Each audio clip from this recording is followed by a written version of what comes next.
Hello and welcome to another episode of Scions of the Southland. As always, my name is Akshay and joining me from the beautiful city of Atlanta, Georgia, is none other than Mr. Jake Grant. How are you doing today, sir?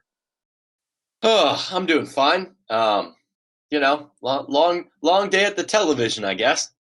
Oh, yes, and if you can't tell from my voice, we are a little bit exhausted from the marathon that was Georgia Tech women's basketball's first NCAA tournament game earlier today.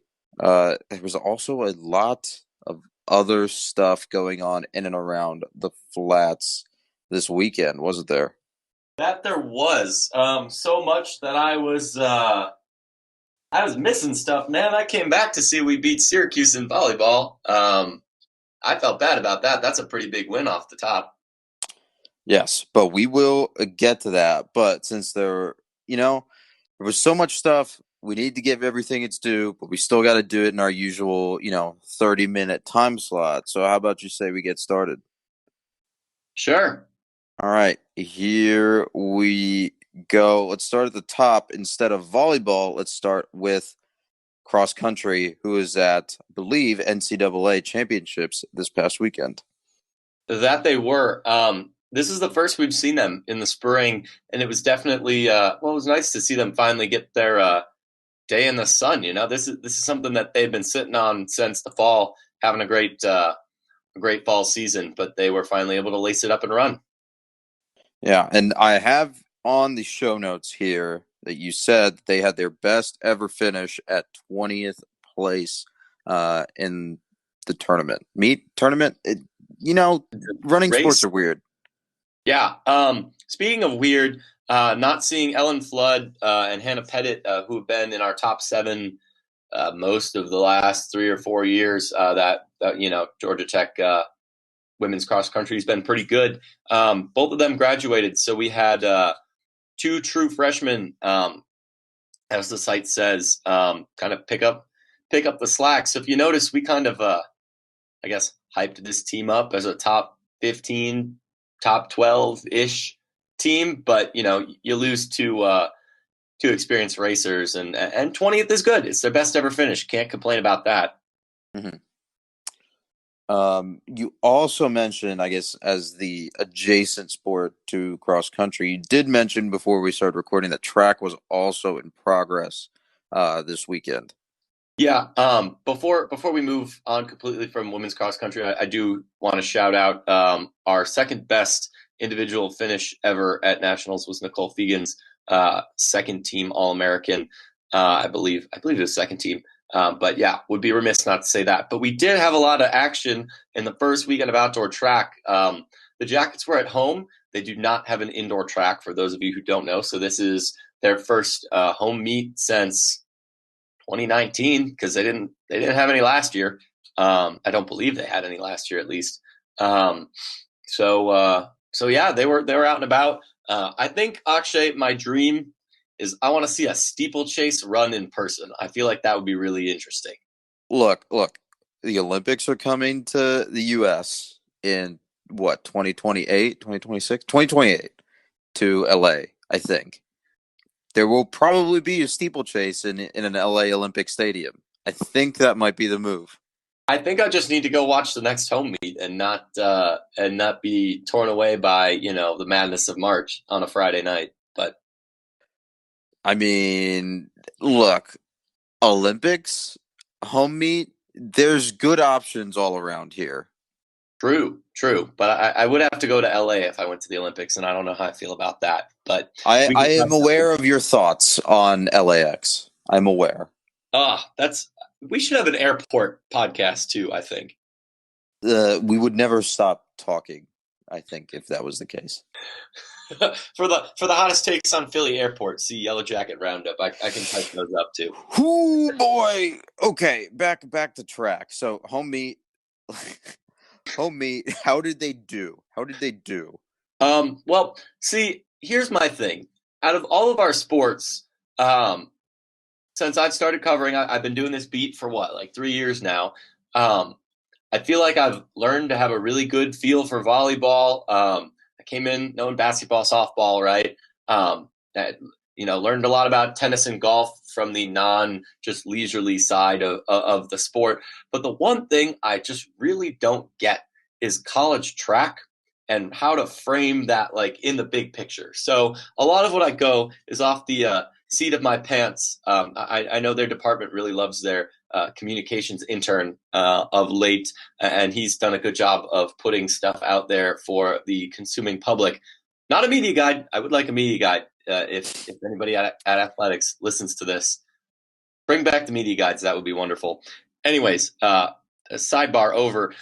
Point is, Georgia Tech has a lot of top 25, top 12, top 10-ish races, field events, etc. after the first weekend. My one thing is, I don't really know if that's because there haven't been a lot of meets yet, or maybe we're looking pretty good. My new favorite tool for track is they actually do a composite index similar to our CAP for the track events through the coaches association or whatever. So it'll be interesting to see how that comes out this Wednesday, and we can kind of frame that in bigger picture. But Bria Matthews, who, if you read the column, listen to the podcast, you've definitely heard her name. She's been a couple-time appearances at NCAA's senior year. I think she has double major or grad degree in electrical or something along those lines. So very, very interesting. Yeah, she's been at Tech forever. Yeah. Dating back to we're going to demolish everyone in hurdles little stretch of track we had. I'm pulling this up. So I'm kind of vocally. You're meandering is what you're doing. Also, that was the men's track roster. So I'm going to have to circle back on that. But Matthews, multiple podium finishes, I believe 3 top 15 showings. Those are very excellent. A lot of true freshman names in the mix, names that I don't recall seeing during indoor season in the jumps. In particular, Carla Duplessis, Shanti Papacosta. Wow, those are fun. Both very foreign. Top 15, top 20 times. Nicole Fians, we've said that name probably more than anyone else on this team combined over the last 3 years. A top 15 time in the 800. Relays looking good. I got to talk about the men a little bit too. Top 10 time in the 1500 meters from Braden Collins, number 7 time in the country. And then, true freshman Alex Thomas, top 15 mark. True freshman John Watkins. Wow. So it seems like the kids are all right. Got 4 in the top 10 in the 800 meters. Some of this has to be that there haven't been that many meets yet, right? Like four Georgia Tech guys in the top 10. Is that too good to be true? Are you saying that they haven't played nobody? Is that what you're saying? Is that what I'm hearing? I will say we did have the school out east, which is remarkably good at track and field, as much as I hate to say that, at our meet. So I think we can rephrase this to remarkably adequate. Remarkably adequate. They're good at running. They're good at jumping. Good at a lot of things that their mascot cannot do. Good at a lot of things that their mascot can physically not do. Circling back, though, they have another home meet coming up in a couple weeks. They'll be at Florida State this week. I am so close to finding out. Here it is. I found out Bria Matthews major. I remember why this rang true. Getting a double master's in electrical and computer engineering. Podcasting is a visual medium, so obviously everyone just saw me like visibly cringe when I heard the words double masters. The masters in electrical and computer engineering on top of the bachelor's in presumably one of the two, both. I don't know how that works over there in Van Leer. Congrats. Going to that is a lot. Top performer in the country. That's a lot of Georgia Tech right there. That's like 8 weeks of shout outs right there. We've clearly let someone fall through the cracks on that. So shame on us. Yes, this is your fault. I'm not taking any blame for this. This is absolutely your fault. Yeah, well, say okay. Let's pivot. Let's talk about women's swim and dive at the NCAA Championships. You remember, or I remember, you said they were in Greensboro once again, and women's swim and dive at Georgia Tech posted their best ever finish at 28th place. What can you tell me about what happened in Greensboro? Well, it's real interesting because nothing really that happened in Greensboro that got us all these points to place is going to show up in our cap model, which I think is really interesting. Well, that's a failure of our cap model, but not necessarily of the model itself, but of our lack of data sources about diving. If anybody can get us a diving like team database results, whatever, that'd be wonderful. But you know, it was really the diving show, and this comes back to a past comment that was made in passing by Cameron Hidalgo, saying that they're very familiar with the boards and the platforms in Greensboro, and wow, Sure showed it, huh? yeah, I mean the all three of our scorers came in diving events. Hidalgo with third place in the 3 meter. I believe that's a top tier showing from our diving. First time in '08, second time ever that we've had two All-Americans, both her and Anna Bradescu, who the two of them were in the consolation final for the platform. But first time since '08, we've had two divers get All-American mentions. We also had Brooke Schweitzer, Kenzie Campbell up in Greensboro doing the swimming.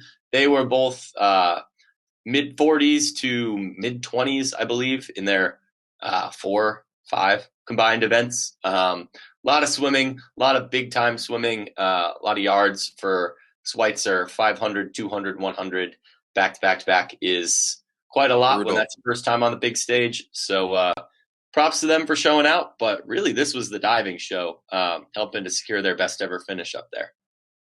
Yeah, and then the men are up there next weekend, I think. Yeah, same place. They took the meat away from Iowa after they cut their program. So take that, Hawkeyes. Well, Iowa has a coach buyout to pay for soon, so that's neither here nor there. Problematic strength coaches don't fire themselves. True. That. Let's move over to the tennis programs. I did not watch that much tennis this weekend, so you're on the hook for both of them. What can you tell me about what happened? Well, it's real great because there's only one of them to cover this week. The men had their bye week come, which I believe is pretty well timed, coming, with this weekend. I was going to say, with about half the ACC schedule left, they'll get NC State, who's relatively solid, and Wake Forest, who is Wake Forest and tennis. They're a noteworthy, newsworthy program on and off the court of late. So we'll see how those two shake out. But the men were at rest. The women, however, were getting the Virginia double. They knocked off Polytech, and they took an L to number 15 UVA. So mixed bag. Yeah, I think we kind of talked about the men doing the double of UVA VT last weekend, and it seems like kind of the same mixed bag. I think the men also had the same results versus similarly ranked teams for both programs, UVA and VT. So, I mean, it's more like the pointing Spider-Man meme in this case. Yeah, I definitely be interested to see the Tech men's, I guess, rankings, fortunes, projections for the rest of the season, because it seems like Georgia Tech women, I know they knocked off a top 10 NC State team last week, but we just haven't seen a ton of consistency, I guess. I don't know. It's tough at the top. There's a lot of meat grinder in the ACC schedule. Virginia's a tough team, and you kind of got to come out and regroup and come out next week. Mm-hmm. All right, let's talk about a program that also regrouped after a tough loss to Pitt a couple weeks ago. Georgia Tech Volleyball, who swept both games that they played this week versus Syracuse and Virginia Tech. The Cuse one was a very good one, I think. Yeah, we should set up with Virginia Tech because that's quick and easy, and it came first. They bad. Virginia Tech is also a team that we've kind of had random struggles with in the past, so it was good to see us handle them 3-0, 25-17, 20, and 10 if you're counting at home. Not too much of note from there. The usual suspects look good. Bergman, Brambilla, Moss, Tippett. They've won 29 of their last 32, including this win over Syracuse, who, Akshay, as you know, is a ranked more top of the table team than Virginia Tech. Mm-hmm. And I mean, we've been talking about Syracuse on and off as a contender in the ACC since they beat Pitt last fall, and They beat getting them twice, this I believe. right, and because they was in pod play, if I remember correctly, and the thing that kind of bothers me coming out of this Cuse series or a Cuse match, it's not really a bother thing, but it's sort of a annoying fact. It's if you can beat Cuse, who beat Pitt, then why can't you just beat Pitt? The transitive property has to apply here somehow. I think Syracuse might have, bamboozled everyone, considering they're currently 5-7. So those 2 Pitt wins are 40% of their wins on the season. I mean, that's greater than 0%, to be fair. Yeah, it's greater than 0%. The other sobering fact I think we do need to at least consider, looking at the table, you got Georgia Tech on top, 11-2, Louisville right behind us, 8-2. They're actually up next on the road, so need to get a win there. That'd give us some breathing room in terms of the AQ, in terms of the conference title, which this team is very capable of getting. But we're 11-2. One of those wins is against Boston College, 0-11 in conference. Virginia, one of those, 0-11 in conference. Wake Forest, 2 of those, 0-10 in conference. Syracuse, one of those, 5-7. Virginia Tech, one of those, 5-7. Clemson, 5-7. You're using a lot of words to say they ain't really played nobody. Looking at the rest of our schedule, we have Louisville and Notre Dame, 1 each against them. We missed out on a game against North Carolina. Those are the 3 teams immediately behind us. We lost to Pitt. We went 1-1 against Miami, and we beat Florida State twice. Twice. So between Duke, NC State, North Carolina, Notre Dame, and Louisville, I don't know if the North Carolina game will get played, but if it does, the rest of our games are against the top of the table. So it's prove it time. Can I just say how much I appreciate that I've gotten you to watch enough soccer to where you say top of the table now instead of top of the standings? Can I call them first division teams? Would that be enough old school baseball for you?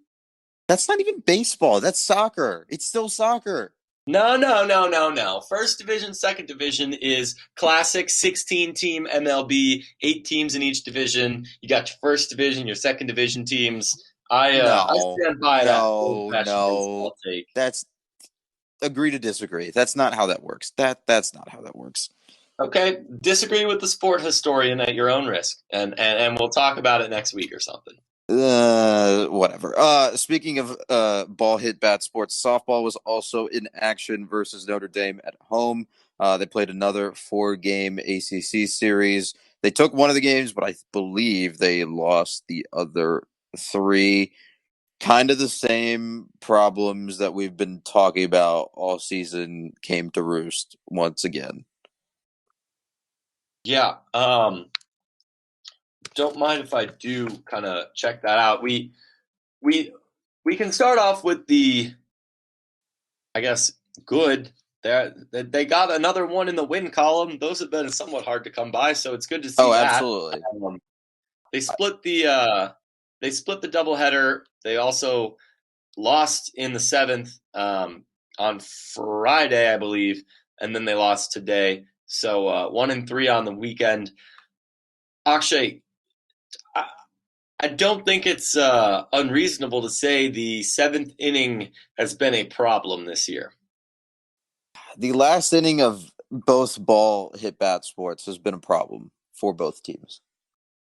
Yeah. It is a recurring theme, and I think I messaged you earlier this week talking about how just this keeps happening. I mean, they went into the 7th, even the game that they won, they went into the 7th inning with an 8-5 lead, and they ended up winning 8-7.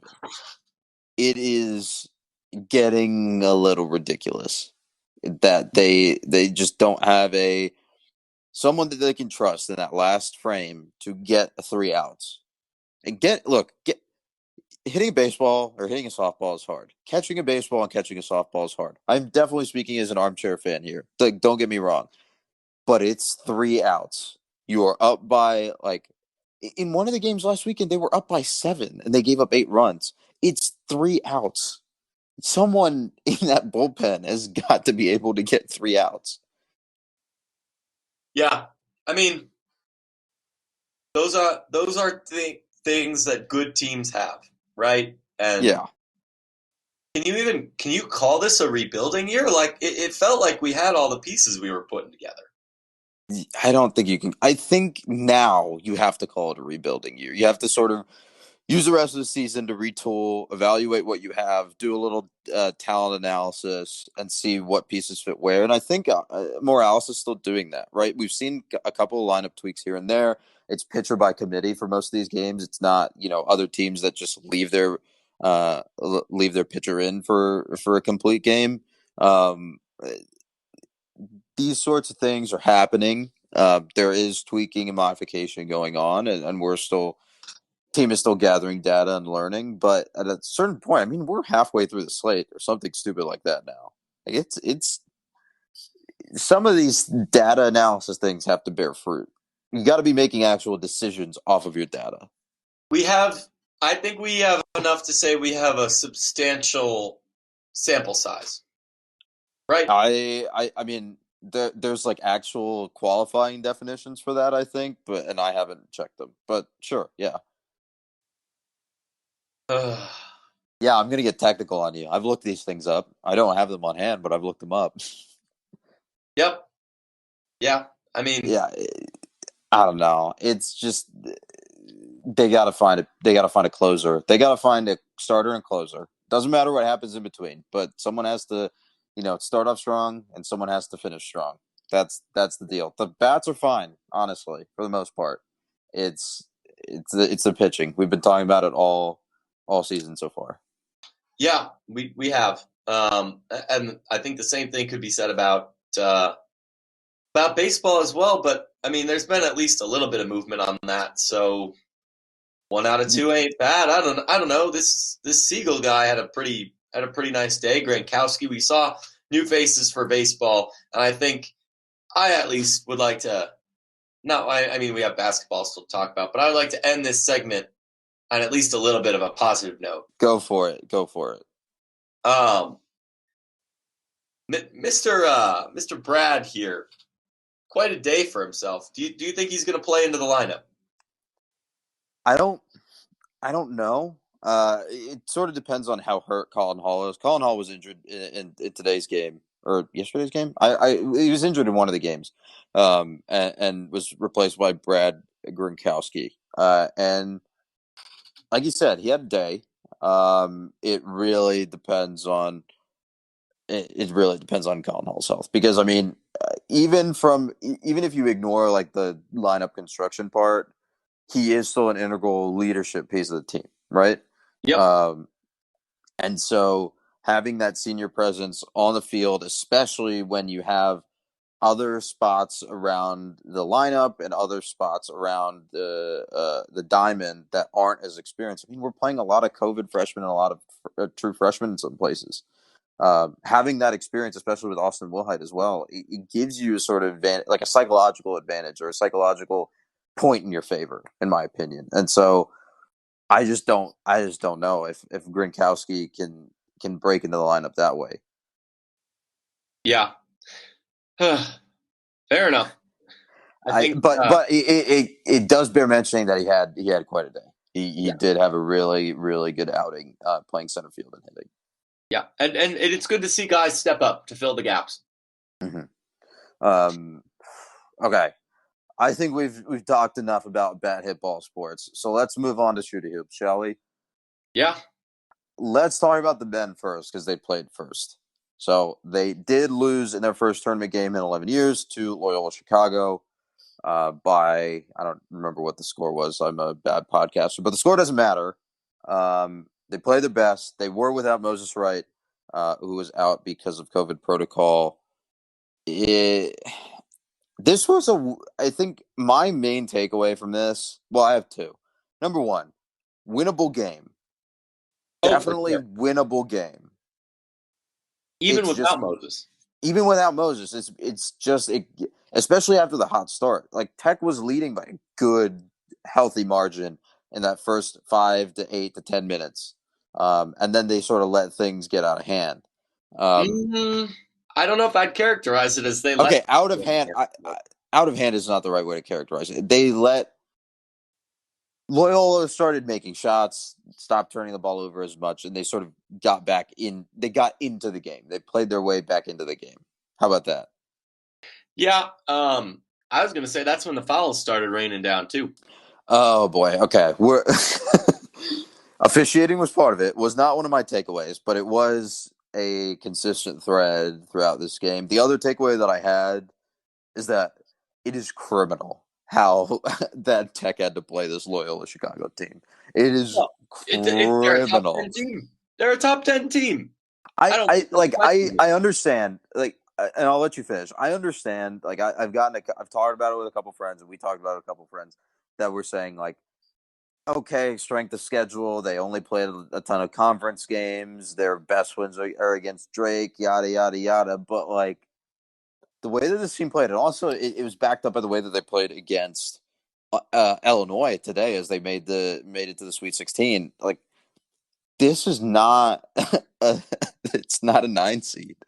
It's not. They were not at all supposed to be a 9 seed, and it just, like, I it just sucks that Tech had to play them first at a certain level. It does suck. Well, we were the 9 seed, but I get your Or point. eight. They weren't an 8 seed. The You get the point that I'm making. the biggest travesty of all of this is there's the personal angle of wow, the two of the three teams I care about just got extinguished by the other team I care about.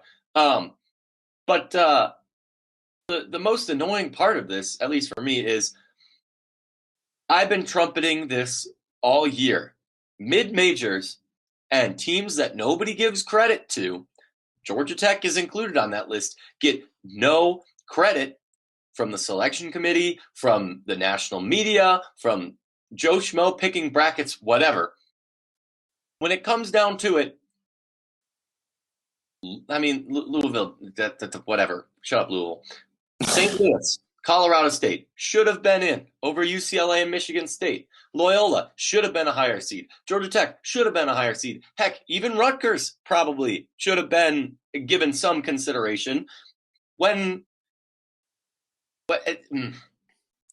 get where you're going with this. Like, I get it. You see the same thing on the women's side too, where a Stephen F. Austin, who is one of the best teams in the country, easily a top 25 team, had to get a 12 seed and draw a good Georgia Tech program. They should have been a 7 with a fair 10 matchup, or even a 6 and 11 matchup. But it just goes to show that even though basketball is vastly more egalitarian than football, Vastly. more egalitarian than football, there is still a power dynamic of, and we saw Mr. Wildcat, Kentucky AD, I forget his name, basically open admit to it on national television, saying that Barnhart, that UCLA Michigan State was a draw for publicity. I swear somebody was sitting in this room and they said, oh my gosh, in the second round, we could have either the two Illinois teams, big Chicago draw, or we have the ACC champ versus the Big Ten champ. Oh, and then in the first round, we'll have Ramblers versus Ramblin' Wreck. What a great story. Like the Lady Jacks versus Yellow Jackets. There's The no conspiracy theories mathematical are unbound, aren't they? there's no mathematical proof or evidence or justification that puts Loyola on the 8 line. Just like there is plenty of argument to put Tech further up and in some rankings further down than the line they were on. It just doesn't make a lot of sense to me. Look, the game is over, so I don't have enough, like, a ton of energy anymore to fight the underseeding thing. I do think that they were, like, Loyola was underseeded, but again, it just just sucks that Tech had to be the first team to play them or the team to play them because, man, that is, again, winnable game. Oh yeah. Winnable game, even without Moses Wright. But you got to think a little bit that if Moses Wright is there and playing at his usual level, that is at least a closer loss, if not a tight win. Oh, absolutely. Absolutely. You have the size bench, you have the experience to put on Krutwig. Like I don't think that's any question. And man, as the resident person in the Southeast that beats the people sleep on the valley drum, that I think we all saw that as soon as Moses Wright was out, I think we all kind of knew that we were going to see a game that looked a lot like what we saw, right? Yeah, You but move Usher to the five or have to play Rodney Howard significant minutes. That is a very different look than Moses, who is already a stretch at five. mm-hmm. And it sort of changes the dynamic, right? You get a lot of it looked like, especially even in the middle part of the game, you had a lot of guys that were getting into foul trouble, and Loyola was doing a good job of managing that and driving, and even some of the threes that they were hitting were just stupid. They went like nine. They were 9 and 23 or something from three, but it seemed like every three that they made from a good 30 feet out was hit, and it was kind of ridiculous at a certain point. Yeah, yeah. I mean, you'll hear the beat to death storyline of like, oh, it's Loyola, Sister Jean, and God's on their side and stuff. Which one? Uh, That's a whole nest that we do not need to dive that's into. not. Let's no. We're a family podcast. Wait, I mean, the people who are saying that she openly prayed today for Illinois to shoot less than 30% from three are just totally blowing out of proportion what she said. She said, "Help us rebound," which we know we can do, and they shoot poorly from three, which will give us lots of rebounding opportunities. The point is, the 101-year-old chaplain doesn't win the game. Josh Pastner's voicemail and his face mask do not win the game. But at the end of the day, like, what are you going to remember from March Madness, Akshay? From our all too short Ides of March? Personally, it's the ACC title. Yeah, I don't know. The game, the like being in the tournament was icing on the cake. Personally, Yeah. Oh yeah, and that's exactly the point I was going to get at. To quote John Boyce, or to paraphrase him, the NCAA tournament is a loser-making machine. Even if things broke our way for a while, you got to win 6 games against the best teams in the country. You have to be okay with winning the ACC title, right? That was an unexpected boon.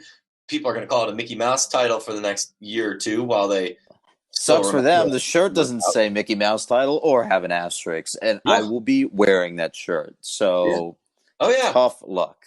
The banner goes up, you're going to have that shirt, and you have the memory of Jose diving in balloons. We did it. Like, they accomplished the goal plus some for the year, right? Mm-hmm. I'm not complaining. I'm at peace with it personally. It was sad, sure. And there was questionable officiating, sure. Um, Loyola was underseeded, sure, but at the end of the day, like you said, the goal was the goal. The goal was the ACC title. Now it's up to next year's team, whatever that looks like, to build on top of that. Yeah, I agree. Okay, let's shift our focus over to women's basketball with the time we have remaining. Where do you want to start with this game? Preferably at the beginning of the second half. It sure looked like Tech did that, to be fair. I mean, if you want to focus on a bright spot, they held a team that was pretty darn effective on offense in the first half to 14 points in the second. Yeah, it was a very good second half that was in a performance that was horrible for the first half. And just to sort of set the context, right? Tech did not start out this game well at all. Could not buy a basket from Lowe's. It was an abysmal shooting performance. They were down 17 points at halftime, 34-7 to SFA, which 34-17. 34-17. Yeah, that's what I meant. To SFA, which, to be fair, 24-2, champion of the Southland Conference. The announcers kept beating this drum. They'll score 80 points and hold you to 50. They have it. They force a lot of turnovers. They play a lot of scrappy defense, et cetera, et cetera. And we saw all those things play out in this game. But at the end of the day, it kind of just came down to the simple fact that Tech could not hit a shot for a large percentage of that first half. And then they started hitting their shots in the second half, and things sort of evened out. Yeah. Well, I think the announcers clued into this on halftime even before they came out of the tunnel. They had to get Loyola-Chicago effective.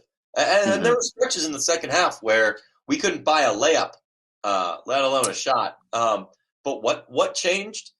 Loyola-Chicago scored, I think it was 10 points to SFA's 14 in the second half. Maybe that was her second half in overtime combined, but SFA only added another like 4 in overtime. So point being, they got her into the game. They had a post presence. They had the ACC's leading rebounder, looking like the ACC's leading rebounder.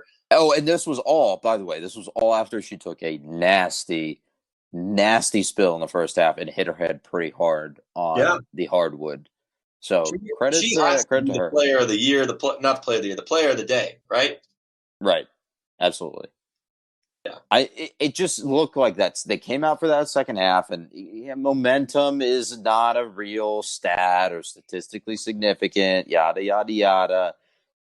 But it did look like they came out of that half with fire in their eyes, and then used that momentum to keep pushing, keep clawing away at that lead.